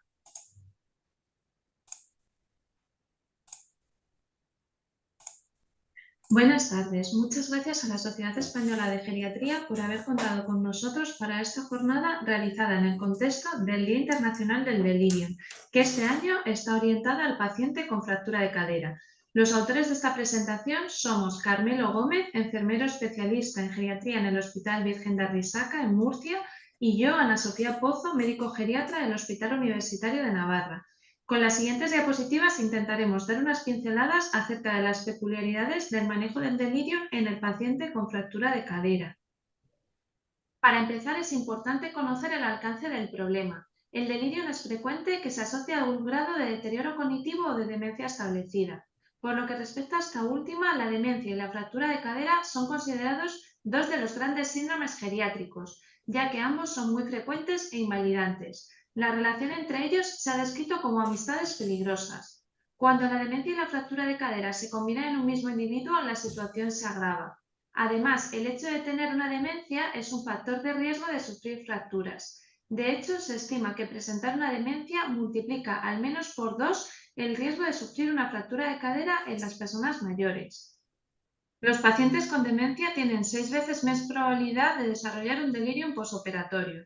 La propia presencia de un deterioro cognitivo predice una mayor mortalidad a corto y largo plazo en pacientes con fractura de cadera, algo que se agrava cuando el paciente sufre delirium, aumentando así el número de complicaciones, acelerando el deterioro cognitivo y suponiendo un incremento de la mortalidad. Una vez que nos hemos hecho una idea de la importancia del problema, vamos a pasar a comentar los 3 principales pilares en el manejo del delirio en pacientes con demencia y fractura de cadera. En cuanto al manejo del dolor, tal como podemos apreciar en este estudio, es frecuente que los pacientes con demencia reciban menos dosis de analgesia en el periodo posoperatorio.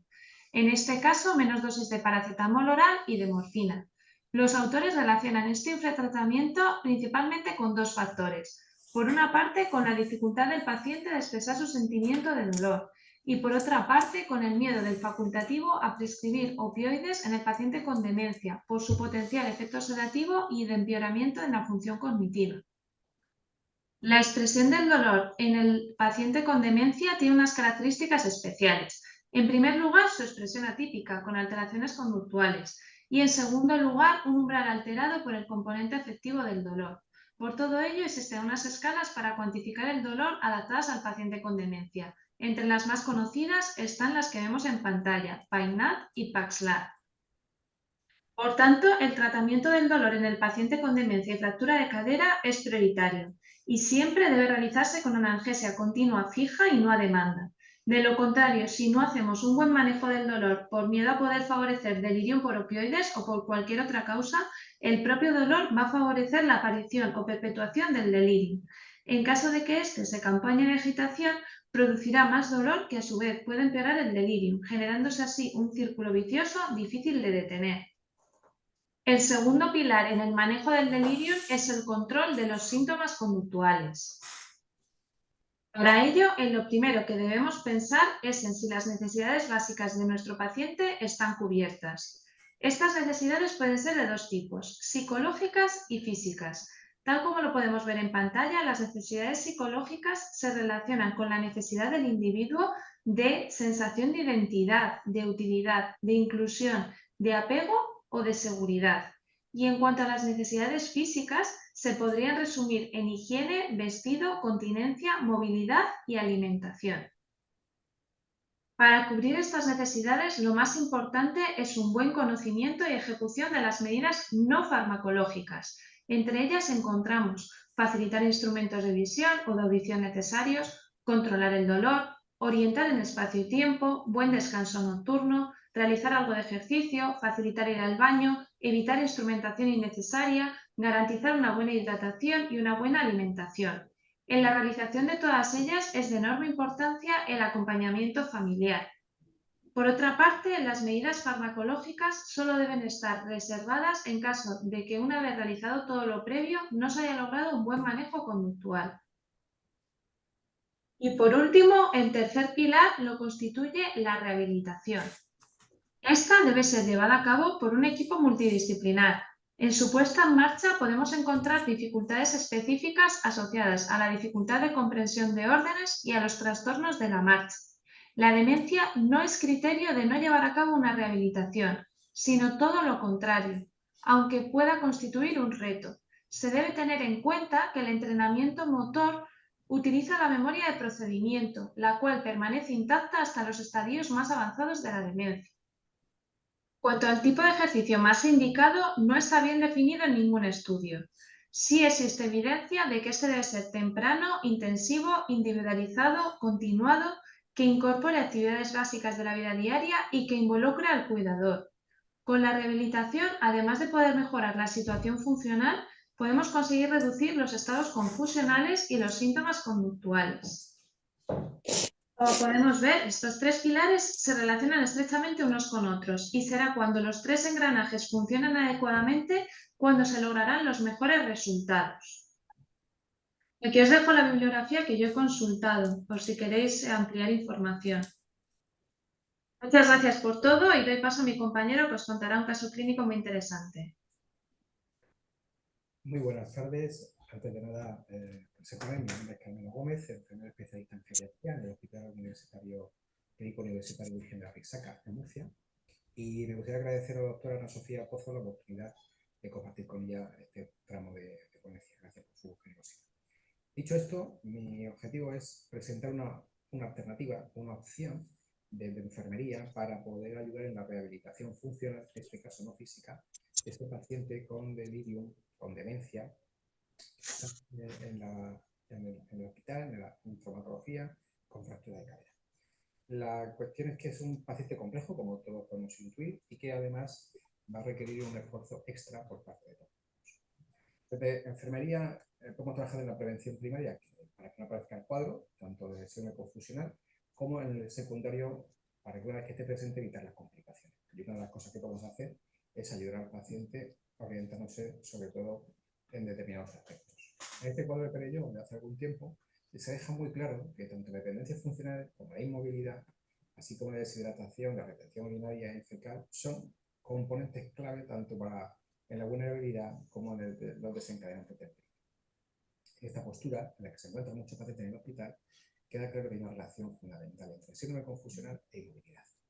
Una de las principales alteraciones de la propia ingesta de líquidos y sólidos, que pone disfagia en este caso, que van a dar lugar a esos problemas que vamos a ver de alteraciones en la eliminación, tanto por retención de la orina como por implantación fecal, alteraciones motores y vasculares que van a provocar éxtasis venoso con las complicaciones que puede llegar a tener, así como la propia sarcopenia, muy rápida y muy difícil de revertir pasado esos primeros días, Y nuestras interpretaciones entonces vamos a plantearla desde un punto de vista general, que se supone que es lo que se debería estar haciendo, y desde un punto de vista geriátrico, que es lo realmente interesante esta tarde, para utilizar nuestros conocimientos por especialidad para prevenir tanto el síndrome de inmovilidad como al mismo tiempo el síndrome confusional, paliarlo y en su caso ayudar al paciente en esa rehabilitación.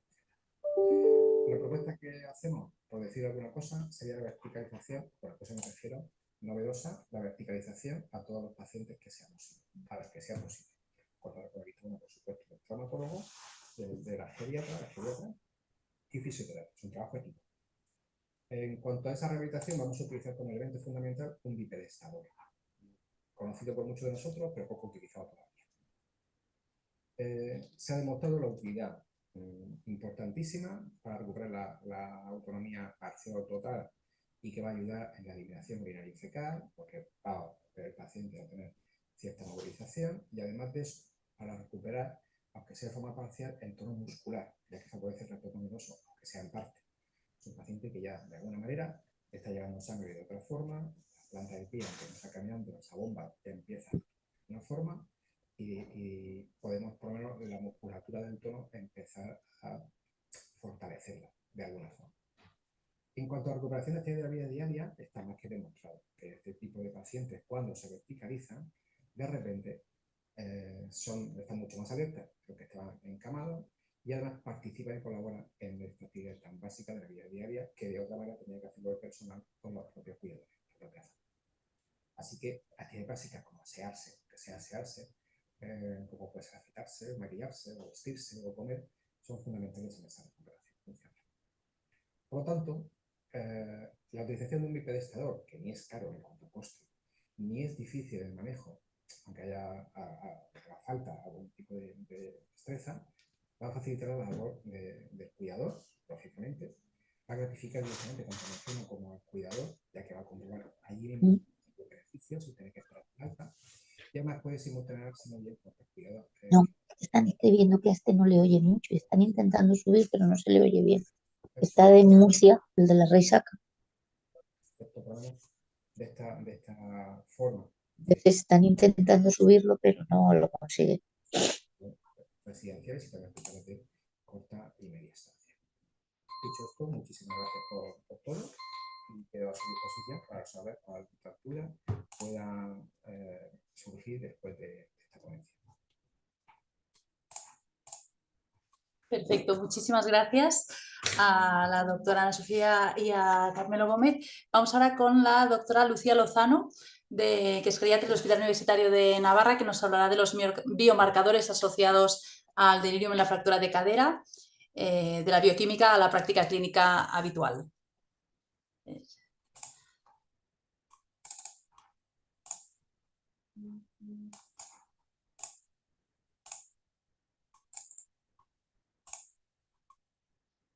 Muchas gracias, Neus, por tu presentación. A continuación os voy a hablar sobre los biomarcadores asociados al delirium en fractura de cadera, desde un punto de vista práctico.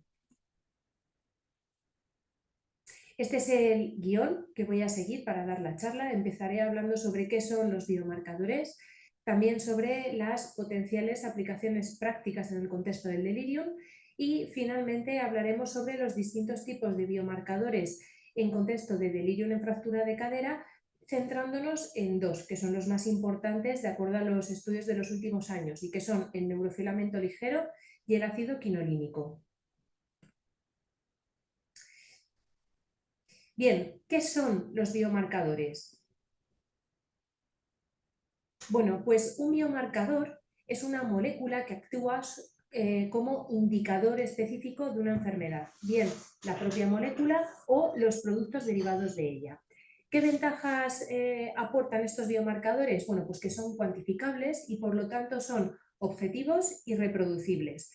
Existen distintos tipos: biomarcadores predictivos, biomarcadores diagnósticos, pronósticos y también de respuesta a tratamiento. ¿Cuáles podrían ser las potenciales aplicaciones prácticas en el contexto del delirio? Bueno, pues en primer lugar, estos biomarcadores nos ayudarían a conocer mejor los mecanismos subyacentes en el desarrollo de esta enfermedad. ayudándonos a conocer la fisiopatología. También nos podrían servir como potenciales marcadores de riesgo de desarrollo de esta enfermedad, es decir, nos ayudarían a elaborar modelos predictivos de delirium y por lo tanto contribuir a la prevención de esta enfermedad. También podrían servir para ayudarnos en el diagnóstico. Se le puede oír mejor. El delirium es actualmente exclusivamente clínico, pero hay algunos casos complejos, como por ejemplo el delirium superimpuesto a demencia o el delirium hipoactivo, que nos pueden generar dudas. Aquí los biomarcadores nos podrían, digamos, ayudar o reforzar este diagnóstico, complementando a la parte clínica. Por otro lado, también nos podrían resultar útiles en cuanto a prever la trayectoria cognitiva mejor o peor de los sujetos que tienen delirium y por lo tanto ayudarnos a establecer un pronóstico dentro de esta enfermedad. Y finalmente también se podrían utilizar como dianas terapéuticas, no solamente para facilitar la resolución del delirio, sino también para minimizar el impacto de sus consecuencias. ¿Qué tipos de biomarcadores existen en el contexto del delirio en fractura de cadera? Bueno, pues podemos distinguir dos grupos distintos, ¿no? Dos grandes grupos. Por un lado estarían los biomarcadores tradicionales y por otro lado los nuevos biomarcadores. Los biomarcadores tradicionales son aquellos marcadores de Alzheimer, como la proteína tau o la proteína beta-amiloide. Este tipo de biomarcadores digamos que se comparten con la enfermedad de Alzheimer porque, como muchos ya sabréis, hay una cierta complementación o una cierta similitud entre las enfermedades neurodegenerativas, concretamente la enfermedad de Alzheimer, y el delirium. Tienen sustratos fisiopatológicos comunes y además estas dos entidades son factores de riesgo para parecerse mutuamente, es decir, si nosotros tenemos demencia será mucho más fácil que podamos desarrollar un delirium porque nuestra reserva cognitiva es menor, pero a su vez si nosotros tenemos delirium, desarrollamos delirium y este delirium sobre todo es prolongado en el tiempo, intenso y grave, con más probabilidad podremos tener una demencia o un deterioro cognitivo posteriormente. En cuanto al grupo de los biomarcadores nuevos, como veis ahí existen distintos tipos. Existen los biomarcadores relacionados con la inflamación, fundamentalmente proteína C reactiva, interleuquina 8 e interleuquina 6, biomarcadores de inmunidad, como por ejemplo son los leucocitos, los neutrófilos, el cociente leucocito neutrófilo y los linfocitos T, proteómica y lipidómica y biomarcadores de neurotoxicidad, concretamente la proteína S100B, el neurofilamento ligero y el ácido quinolínico. Ya centrándonos en el neurofilamento ligero, recordar que el neurofilamento ligero es una proteína estructural que forma parte de los axones de las neuronas, concretamente de los axones más anchos recubiertos de mielina de las neuronas. Cuando existe un daño neuronal, un daño concretamente neuroaxonal, este neurofilamento ligero se libera al líquido cefalorraquídeo y posteriormente a la sangre y refleja muy bien lo que es el daño neuronal que ha sucedido dentro del cerebro. Por lo tanto, es ahí donde nosotros lo podemos detectar como biomarcador. Y además, las concentraciones se han visto que son proporcionales a la intensidad o a la gravedad de ese daño neuronal que se ha producido. No solamente se ha relacionado el neurofilamento ligero con la existencia de delirium, sino también con otras enfermedades neurológicas y neurodegenerativas. Concretamente, en este estudio que os muestro de Halas, se vio que había una correlación positiva entre los niveles de neurofilamento ligero y los pacientes, tanto con delirium subsindrómico como con delirium, es decir, a mayor neurofilamento, a mayores concentraciones de neurofilamento ligero, mayor riesgo de padecer o delirium subsindrómico. Y también se vio que había esa correlación, existía tanto en suero como en líquido cefalorraquídeo y que era estadísticamente significativa.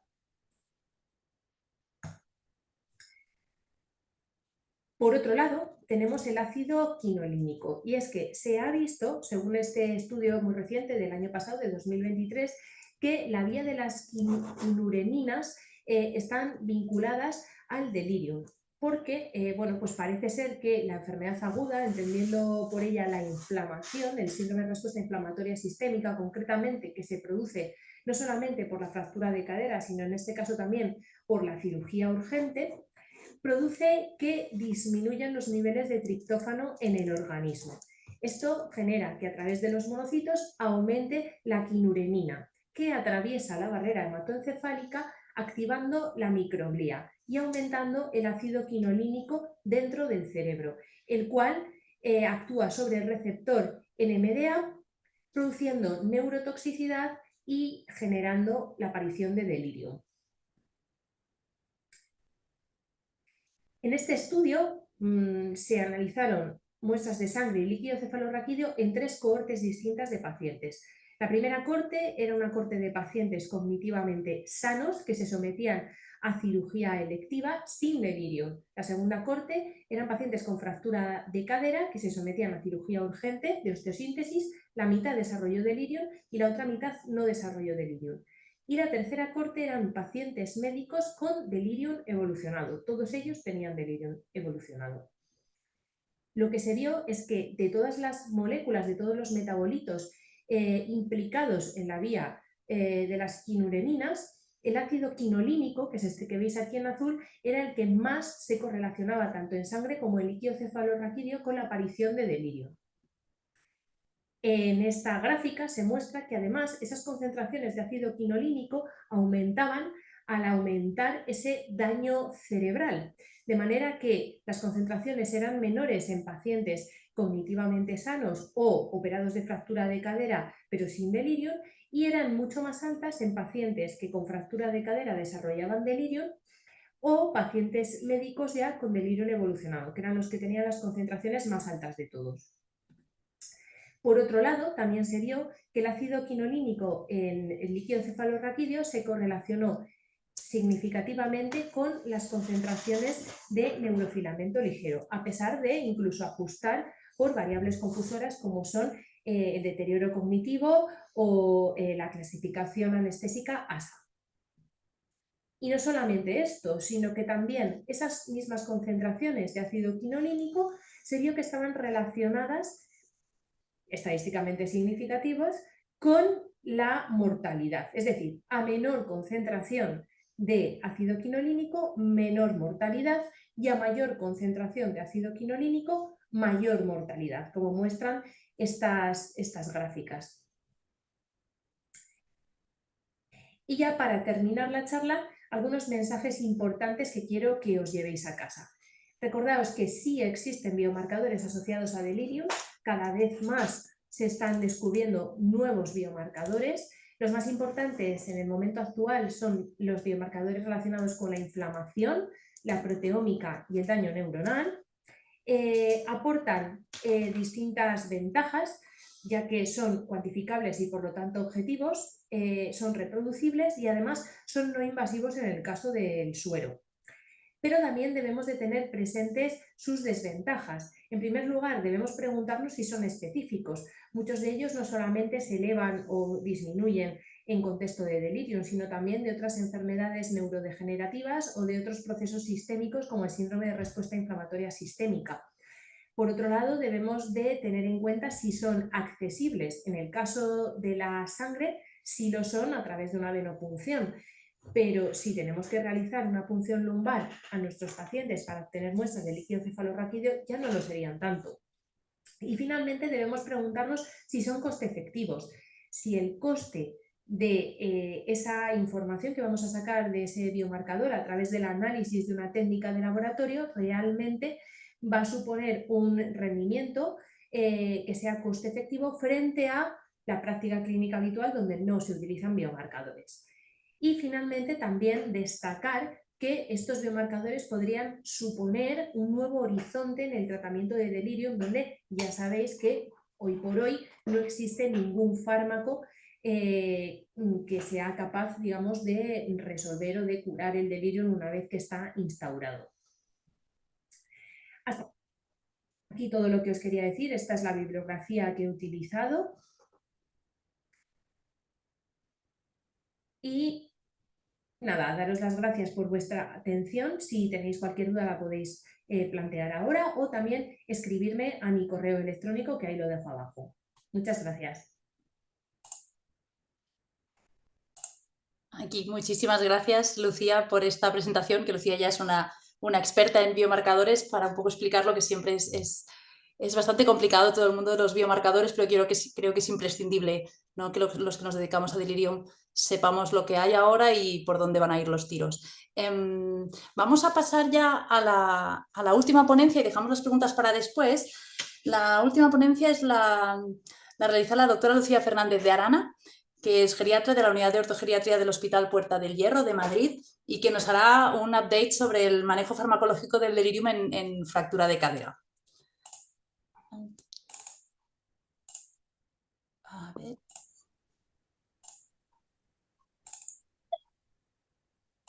Buenas tardes, yo voy a hablar sobre el manejo farmacológico del delirium en la fractura de cadera. Sabéis que sobre este tema no hay evidencia, al contrario del manejo no farmacológico multicomponente del delirium, que es lo que está indicado y sobre lo que sí que hay evidencia, pero bueno, voy a intentar exponer algunos aspectos que me parecen importantes a la hora de prescribir fármacos en nuestro paciente con fractura de cadera y su relación con el delirium, y también ver qué se está publicando o al respecto.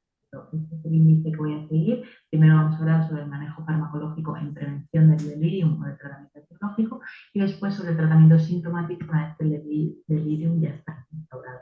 Manejo de fármacos en el tratamiento etiológico o preventivo del dolor. Lo primero, o sea, del dolor del delirium. Lo primero, el manejo del dolor, ¿no? Es importantísimo. El dolor, el mal control del dolor se ha relacionado directamente con la aparición del delirium. Ya hay una charla sobre esto, entonces no me voy a meter, pero bueno, recordar también la dificultad de a veces llegar a una buena analgesia con opioides, los efectos secundarios de los opioides que pueden ser muy graves en la cadera, un estreñimiento, las náuseas, los vómitos, la confusión, mareo, ¿no? Son efectos que tenemos que tener siempre en cuenta a la hora de prescribir fármacos. Lo segundo, la revisión de la medicación al ingreso. Recordar los criterios Stop-Start, la última versión publicada en 2016 en español, incorpora dos nuevos apartados, uno en relación a la carga anticolinérgica de algunos fármacos, ¿vale? Y otro en relación a unos fármacos que pueden tener mayor riesgo de caídas. Es interesante. Hay muchos fármacos que están relacionados con un mayor riesgo de delirium. Esto es una tabla que me gusta bastante, que está en un artículo de revisión publicado en el New England en el 2017, muy bonito, sobre el delirium en el paciente hospitalizado, y nos recuerda un poco una lista de fármacos que pueden, ya sea por su efecto sedante o por su efecto anticolinérgico, pueden aumentar el riesgo de delirium en nuestros pacientes y nos dan alternativas, ya sean farmacológicas o no farmacológicas, a este tipo de fármacos. También es importante reducir la carga anticolinérgica de la medicación de nuestros pacientes. Es algo que creo que sabemos todos de forma teórica, pero que no estoy seguro que lo llevemos a la práctica o que lo hagamos de forma sistemática en todos nuestros pacientes. Entonces, hay muchísimas tablas, escalas de riesgo de efecto anticolinérgico e incluso calculadoras que te calculan la carga anticolinérgica del tratamiento de tu paciente. Esta tabla me gusta bastante, divide a los fármacos entre los que tienen actividad anticolinérgica alta o baja, ya sea como efecto secundario de la medicación, como pueden ser antidepresivos, antihistamínicos o algunos analgésicos opioides, o porque el propio fármaco está buscando ese efecto anticolinérgico, como son los antimuscarínicos o el psiotropio o el Alexa, encender la luz del teléfono. Dos o más fármacos con carga anticolinérgica moderada o alta, el riesgo de desarrollar delirium es mucho mayor que los que no lo tienen. Entonces, cuando vemos ese potencial riesgo, es valorar el riesgo de continuar con esa medicación e intentar buscar alternativas. Esta es una de las calculadoras, por ejemplo, es muy fácil, metéis vosotros vuestro paciente los distintos fármacos y te da un riesgo bajo, moderado o alto de que nuestro paciente sufra los efectos secundarios en relación con la carga anticolinérgica, entre los cuales está el delirium, ¿vale?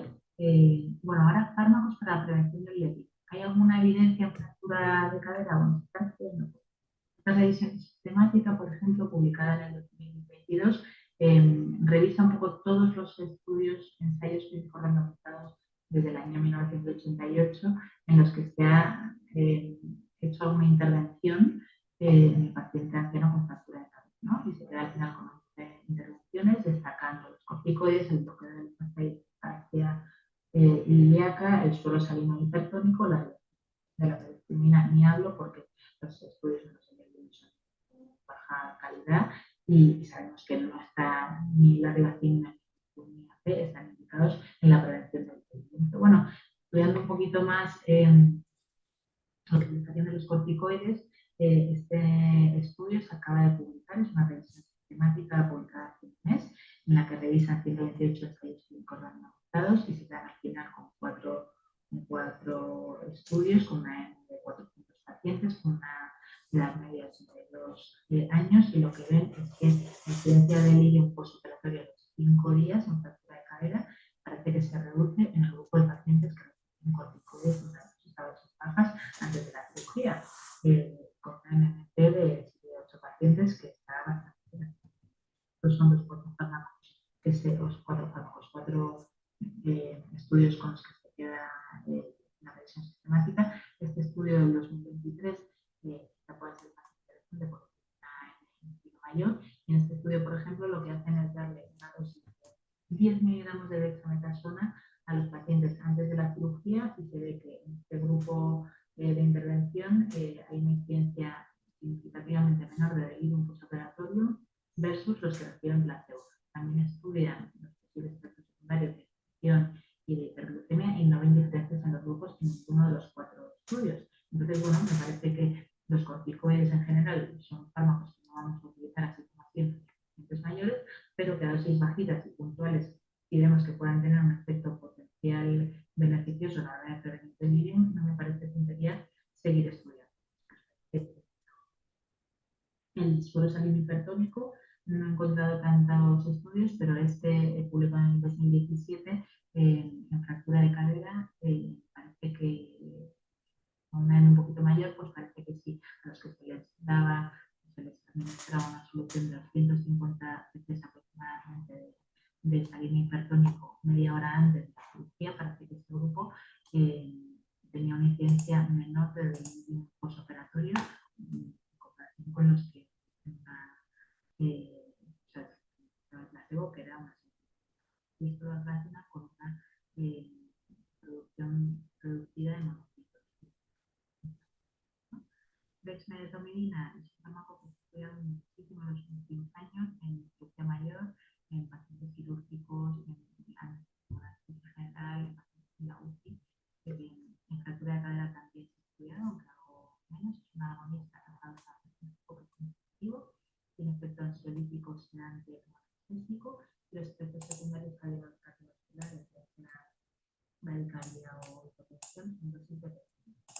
Por ejemplo, este estudio del año pasado es un estudio clínico en el que se compara pacientes a los que se queda con dexmedetomidina versus protocol, y se ve que el grupo de dexmedetomidina parece que tiene una incidencia de delirium postoperatorio menor. También se ha estudiado el impacto de la dexmedetomidina en la anestesia, como activante de anestesia, y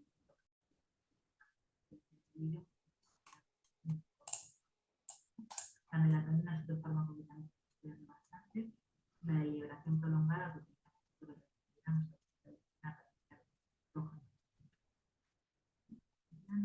y bueno, en este estudio también es un ensayo de una fractura de cadera, pero que incluye la fractura de cadera. Es una N pequeñita, pero bueno, lo que hacían era dar 5 miligramos de melatonina la noche previa a la cirugía, la noche de la cirugía y las 2 noches posteriores, y veían que los que recibían la melatonina parece que tenían menor incidencia de delirium postoperatorio. Pero bueno, en otro estudio similar, mayor estudio de 2014, la diferencia de que no se vio, aunque sí que parece que recibían melatonina y la duración del delirium ha instaurado menor, pero ahí está. Y ya metiéndonos en el tratamiento sintomático de delirium, ¿qué fármacos podemos utilizar? Metractina no, y podemos utilizar otros fármacos como la trazodona, la metractina, y la causa del delirium es el sueño, es la falta de sueño, por ejemplo. Y lo que que vamos a utilizar son los neurolépticos. No hay estudios de eficacia y seguridad en fractura de cadera. Un estudio observacional que se ha publicado, bueno, son de baja calidad. La posibilidad, por ejemplo, en este estudio, las bajas de 0,5, los 3 días posteriores a la instauración de un delirio de fractura de cadera, pues vieron los autores que parece que el delirio no se prolongaba más allá de 5 días, pero bueno, no lo comparaban con nada, no hay nada que reconocer. ¿Cómo los vamos a utilizar? Pues solo para controlar los síntomas graves del delirio hiperactivo, agitación severa, riesgo de autolesión, síntomas psicóticos que dejan en el paciente, cuando las medidas no farmacológicas no sean suficientes, nunca para tratar un delirio hipoactivo, siempre a dosis bajitas durante el menor tiempo posible. El objetivo es controlar la agitación no claramente del paciente y menos fractura de cadera, de rehabilitación, vigilar efectos adversos. Deberíamos haber informado a las familias, ya que normalmente en nuestra ficha técnica de tratamiento de los fármacos, ¿no? Y además es un modo de contención química. Hay que intentar no mezclar fármacos, revisar diariamente la indicación de la dosis y si el alta aún necesita este fármaco, deberíamos derivarle a la consulta para valorar la retirada de este fármaco. Hay que tener simplemente los posibles efectos secundarios de los antipsicóticos. La fractura de cadera, algunos cobran más importancia, ¿no? La hipotensión ortostática no le viene a nada que recuperar después de una cirugía de fractura de cadera, fármacos que alargan el CT tampoco, efectos anticolinérgicos, tanto centrales como periféricos, una reacción aguda de retina, un hilo paralítico, pues no le viene nada bien a nuestro paciente con fractura de cadera. Entonces hay que tenerlo en cuenta. En la guía del año pasado de atención al adulto mayor con fractura de cadera, decía Lozano escribe el capítulo sobre la prevención y manejo del delirium y nos deja esta tablita que está muy bien resumida sobre los fármacos y las características más importantes de los fármacos neurolépticos que podemos utilizar. Yo he ampliado esta tabla que os la dejo ahí, un poco centrándome en el riesgo de cada fármaco a producir ciertos efectos secundarios y os pongo las dosis también con las que empezaríamos y las dosis máximas de cada fármaco. Por ejemplo, la cetirizina, que nos encanta, empezaríamos a dosis bajitas de 12,5, pero sabemos que la dosis baja es más sedante que neuroléptica, entonces a dosis altas, que si necesitamos una dosis mucho más alta, pues igual lo que le provocamos es una sedación excesiva al paciente o una hipotensión ortostática sintomática que no queremos en nuestro paciente, ¿no? Entonces, bueno, la risperidona podría ser un fármaco adecuado porque el efecto secundario extrapiramidal, pues a dosis puntuales y bajas en la hospitalización, pues quizá no tiene tanta importancia, podríamos darle ese 0,5 miligramos en la noche y no le sea demasiado al paciente, entonces le podemos dejar despierto, cosa que también nos viene bien. El aripiprazol es un fármaco por su buen perfil de seguridad, que no alarga el CT, que tampoco sea demasiado. Entonces, si queremos controlar la actitud, la agitación, pero no sedarle para que pueda hacer su rehabilitación, por ejemplo, pues es un fármaco que nos puede venir bien, que ahí no hay un grupo dispersable, en soluciones con fibrosis intramuscular, pero que a veces si nos podemos quedar cortos, pues quizá nuestro fármaco sea la rapina, ¿no? Porque es un poco más efectivo a la hora de sedar al paciente, pero bueno, no nos podemos pasar porque igual les mucho y sus efectos metabólicos pues igual no son tan importantes si los usamos en dosis puntuales ¿no? Bueno, mensajes para llevar a casa de polifarmacia, reducir la anticolinérgica, tratamiento optimizado del dolor farmacológico, ¿no? Que en estudio hay muchos fármacos pero que todavía no hay evidencia para recomendarnos de ellos, y el tratamiento sintomático con neurolépticos son casos seleccionados a dosis muy bajitas. Bueno, muchas gracias. Pues muchísimas gracias también, Lucía. Hemos tenido algún problema con el audio que no se acababa de oír del todo bien, que he intentado ir ajustando, pero disculpad a todos por el audio. Entonces, bueno, vamos a ir con las preguntas de las últimas 3 ponencias, de la doctora Ana Sofía, doctora Lucía Lozano y doctora Lucía Fernández. Y no sé si tenemos a Teresa. Tenemos una preguntita para Lucía, que cuestiona si utilizáis en el hospital estos niveles de biomarcadores en el ámbito asistencial o solamente en investigación y si son muy caros. Pues a ver, actualmente es todo experimental, es a nivel de investigación, no a nivel clínico. En un futuro que se puedan utilizar, pues bueno, quién sabe, yo creo que sí que se podrán aplicar, sobre todo los que se extraen de la sangre, que en combinación con los diagnósticos clínicos, porque el diagnóstico de delirium es un diagnóstico clínico, pues puede tener su utilidad. Con respecto al coste de los mismos, pues es algo que tenemos que valorar, la coste-eficacia, ¿no? de ellos. No es lo mismo a lo mejor analizar un neurofilamento que nos puede salir más caro que una proteína C reactiva que nos la hacen en el hospital y que, bueno, pues que será mucho más barata. O sea, que eso dependerá del tipo de biomarcador. Muy bien, pues muchas gracias. Preguntar a la doctora Pozo. En pacientes con demencia, ¿qué tipo de screening propones para evaluar al paciente con demencia? Hemos hablado antes de hacer cada 8 horas, de hacer diariamente el 4EAT. ¿Qué propones en pacientes con demencia? A ver, nosotros, independientemente con demencia o no, también estamos haciendo el 4AT. En principio, o sea, creo que el 4AT también sería útil para los pacientes con demencia y de hecho, bueno, digo, en el hospital es el que hacemos pues habitualmente.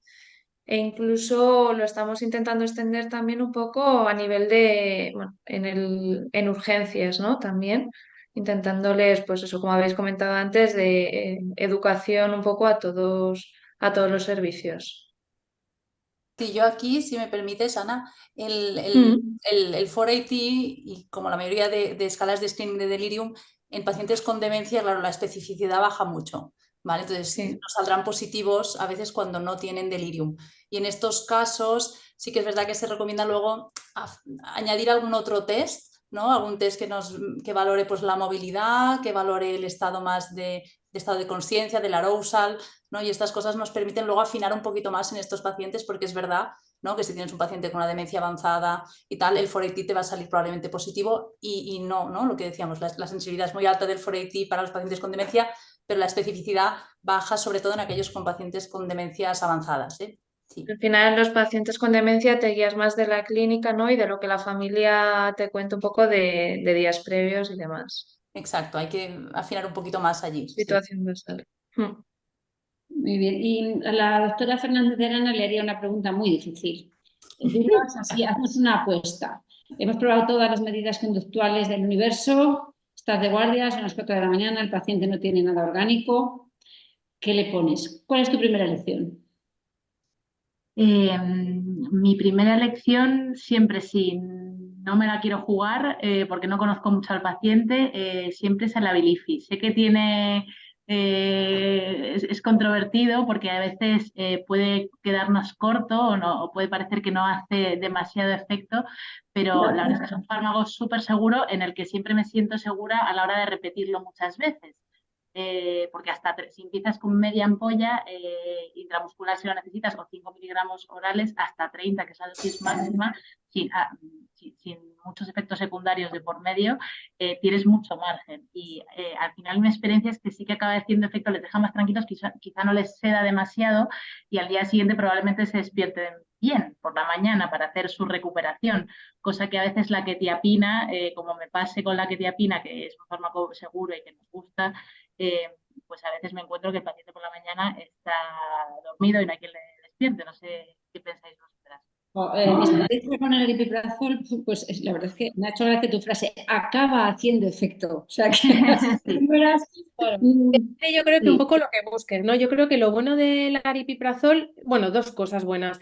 Por un lado, que lo puedes rescatar, o sea, puedes empezar dándoselo vía oral si lo tolera, porque en principio si lo tolera, la indicación es empezar dándolo vía oral. Y si no hace efecto, lo puedes rescatar con el mismo fármaco por vía parenteral, cosa que no pasa ni con la risperidona ni con la quetiapina, que ya tienes que cambiar a otro con las consecuentes mezclas de psicofármacos, mezclas de efectos secundarios, reacciones paradójicas, etc. Luego el aripiprazol también tiene otra ventaja que es que es bastante seguro a nivel extrapiramidal, por ejemplo, si tienes un paciente con Parkinson y le tienes que dar algo parenteral, el Abilify es de lo mejor que hay, porque todo, bueno, aloperidol, todo lo que es típico, no, para contraindicado en Parkinson. Lo ideal para un Parkinson es la quetiapina, pero parenteral no hay nada. Entonces, el Abilify es, vamos, y luego lo que has comentado tú del perfil sedante, claro, si lo que quieres es sedar, quizá el Abilify no sea tan incisivo sobre eso, pero lo bueno es que eso te puede tranquilizar un poco a nivel conductual y que al día siguiente no estés tan cascado. Yo creo que ahí es interesante también, ¿no? Es un tratamiento sintomático, por lo tanto hay que buscar qué síntoma vamos a tratar. Si lo que tenemos es un paciente que no duerme, ¿no? Que realmente está inquieto y no duerme y sí que quiere sedarlo un poquito para que descanse esa noche, quizás el Abilify no sería el de elección, ¿no? Quizás podrías coger uno con un perfil más sedante. Si lo que está es con un cuadro confusional, con alucinaciones, ¿no? Muy vividas, ¿no? Con unos delirios de persecución, etc., quizá necesitaría un fármaco, ¿no? Con una potencia antipsicótica mayor. Entonces yo creo que como es tratamiento sintomático y no tenemos ninguna evidencia de que un fármaco vaya mejor que el otro, lo que yo siempre recomiendo es ver qué síntoma quieres tratar y a partir de ahí, ¿no? Buscar el fármaco que mejor te va a tratar ese síntoma. El perfil, ¿no? Porque si, por ejemplo, ya Exacto. tienes algo específico como un paciente con Parkinson o un paciente que tiene, pues eso, una cardiopatía con alto riesgo de alargar el QT, pues ya a lo mejor ahí te vas a uno que sea más específico, que no dañe o que no afecte a nivel de efectos secundarios a eso, ¿no? Muy bien, pues muchas gracias. No tenemos ya más preguntas de la audiencia. Si os parece, resumimos en unas brevísimas conclusiones pues estas ponencias que la verdad es que han sido muy interesantes y de las que hemos aprendido un montón. De la doctora Montero me he quedado con el hecho de que el delirium es la complicación que origina muchas complicaciones, que no lo debemos minusvalorar. De la doctora Cuesta, cribar la posibilidad de existencia del delirium 3 veces al día, hasta el 5.º día posoperatorio, es decir, preguntar por turno.